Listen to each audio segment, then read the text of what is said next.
We have two stories about yearbooks today. It's that time of year, of course. One comes from Johnson High School in Rhode Island. On their yearbook, they misspelled the word school. School. They left out the C, so it says Johnson Senior High Schule.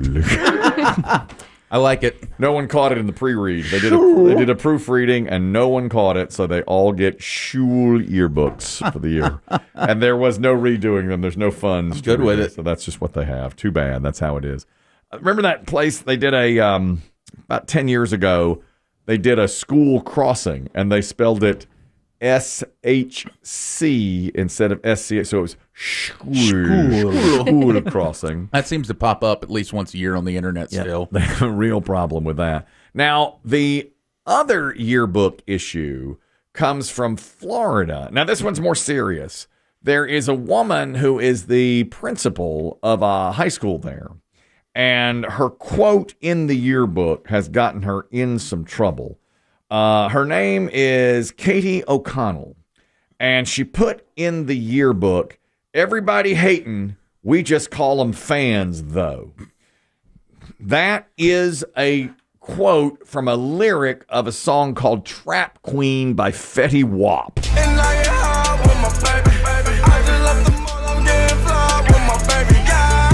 You're a fan, BB Shane. Oh my God, this is a hit. This is a banger. This song still goes hard. Still love it. How old's the song? 10 years at least. 10 years.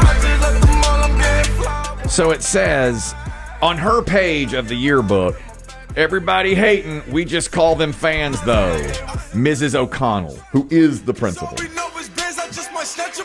Parents were outraged by the quote. Which, I thought to myself, who cares? Yeah. Out of all of the rap lyrics you could have chosen, Everybody's got to be outraged about something these days. Yeah. It's like, come on, who cares? Well, here's the thing, though. Miss O'Connell says, I didn't put it in there. Oh. I didn't put it in. She says, anybody who knows me knows that apparently to her students, to everybody, she signs everything with Ms. O. And this says Mrs. O'Connell. All of my students know I've never been Mrs. O'Connell. I'm Miss O. So all of her correspondence, her emails there, she signs them Ms. O. And she says that the day before, when they proofread everything, it wasn't there. And she thinks a student added it to be funny from the Fetty Wap lyrics. I did not put that quote in the yearbook, nor did I approve that quote to be in the yearbook. I think I believe her. I do too. Yeah. She doesn't sound like a Fetty Wap fan. she doesn't sound like somebody that's ever heard of Fetty Wap. No. But again, my whole point was, who cares? The quote wasn't even bad. Yeah, it's not a bad quote, but I should be able to track the student down pretty easily, right? Well, they, I don't know how all high schools are, but we had like a class, and there was like a class of students that worked on the yearbook, so it could have been any single one of them. Yeah. Yeah, but I'm saying you go to who handles the yearbook and say, okay, who did this? Well, if it's 30 people, don't you get down to like 30 people could have put it in right before they took it to press? I'm not letting them walk. You're not. Well, I don't see how you can. I don't see how anyone can prove it. They did a proofread. It wasn't there suddenly. At least according to her. But I'm saying if there's yearbook class, there's 30 people in the yearbook. It's like we had like yearbook staff. It was a class. It was a class. Yes. But so let's say the staff is 20 people. Mm-hmm. I'm pulling those 20 in and saying none of you are going to graduate and walk unless you tell me who did this. You know what I would do? Nothing. I would say, all of y'all shut up. This is not a big deal. She didn't even do it. Happy end of year. Yeah, it's there's got to be some consequences. Why? It is a prank, and yes, you could, but I wouldn't threaten grad. I'd be like, this is much ado about nothing. If it was vulgar, I could see that. But it was a harmless quote. If she had her boobs out there. Well, God, this yes. is a victimless and prank. It was AI. Yeah, it's a victim prank. I'm totally on the opposite side with y'all because I think you don't let someone still get away. It doesn't matter that it was supposed to be a fun prank. But look where we're at now. Now this woman's getting attacked by parents. Well, her lawyer says that and says no wonder she's getting attacked. We live in the age of social media where this stuff can kind of go viral and get crazy real fast. Some of the people who were screaming about this thing the loudest don't even have children in the school. They put her on leave while they investigate. See? She's got another 2 weeks to work, and they put her on leave while they're investigating the whole thing. Here's what I'm saying. I wouldn't do any of that. I'd spend 5 minutes and say to the yearbook staff, all right, who did this? And if nobody admitted it, I'd say, don't ever do that again. and be done with it. I'm sure it's some senior. I mean, how are you going to ferret that out, Biggie? I mean, if you don't say, there's nothing. Then we're holding all of you accountable. Oh, whose parents read their kids' yearbook? My parents have never once seen my high school yearbook. Mine either. They don't. I mean, if I wanted to show it to them, they would have looked. But who is reading every single quote in their kid's yearbook? I showed them my picture, and that's it. You don't read who wrote anything. You didn't read the quotes. That's so strange that a parent even saw it to be outraged to begin with. I know. And how are you outraged over this quote? It means nothing. Look, I hear you on that, but look what it's turned into now. Well, for her, unfortunately. For her, yeah. So that's why I'd be pissed. And she's mad, too, at the parents. There were certain parents that went straight to the district or straight to the news or straight to Facebook. None of them even called me. Now, she says she wishes they had gone to her first. You know, she's got the reputation of being a really popular principal. All the kids seem to really like her. I'm sure they just wanted to play a joke on her.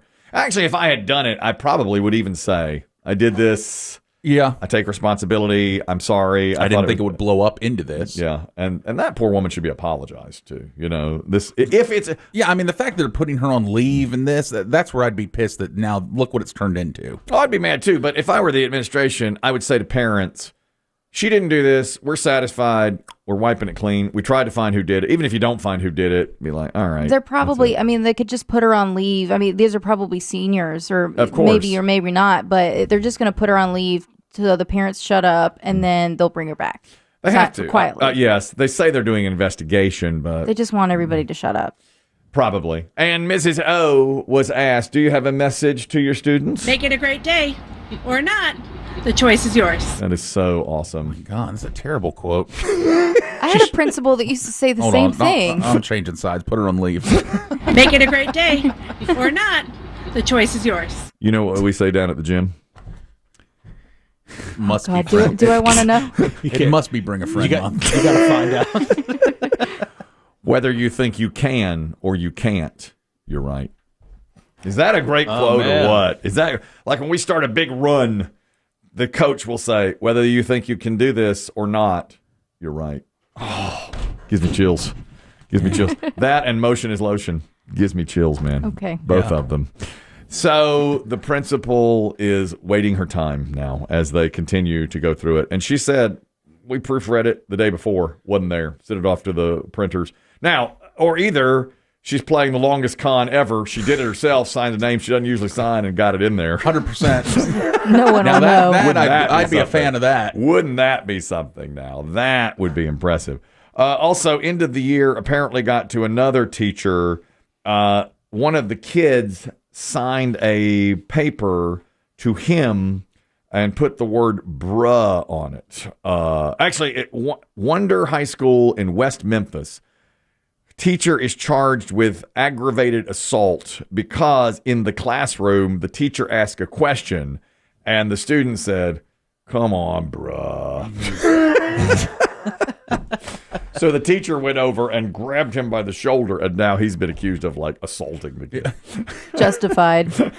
That's a teacher just had enough at the end of the year. Oh, God, end of the year. Yeah, he'd been called bruh one too many times. You know, the last day of school, or one of the very last days of school, my 8th grade year, I said something out of sorts, and my teacher, Mr. Spivey, took me by the ear and dragged me to the back of the room, and it really hurt. I mean, it was like my ear...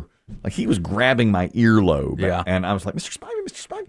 And he took me back there, and I think in this day and age, I could probably get him for 100%. Assault. He put his hands on me, you know. There's a comedian I like named Dan Soder, and he was talking about nobody gets yanked up by the arm anymore. Nobody. This is what this guy did. Yeah. And he's like, it's assault. He said, you know what I'm talking about, too? He's like, where you do something, and suddenly you just feel your feet levitate. You'd be like, whoa. Yeah. You know, I was on my Gen X Reddit page the other day.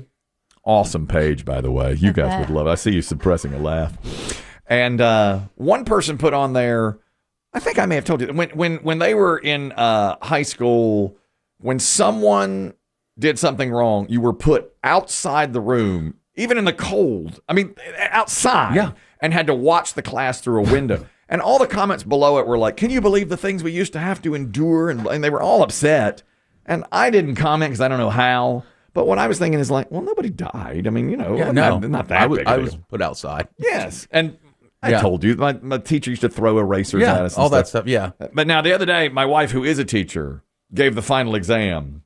And she told me in privacy that one of the students, the question was, she said, fairly straightforward and, gettable for sure. And the child's answer was, bruh. Written in pen. COVID really did a number on us.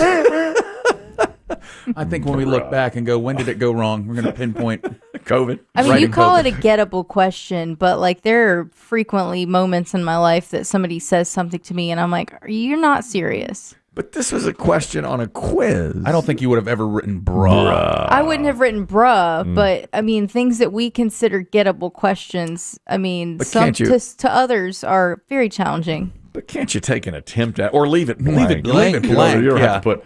I take more points off for bruh.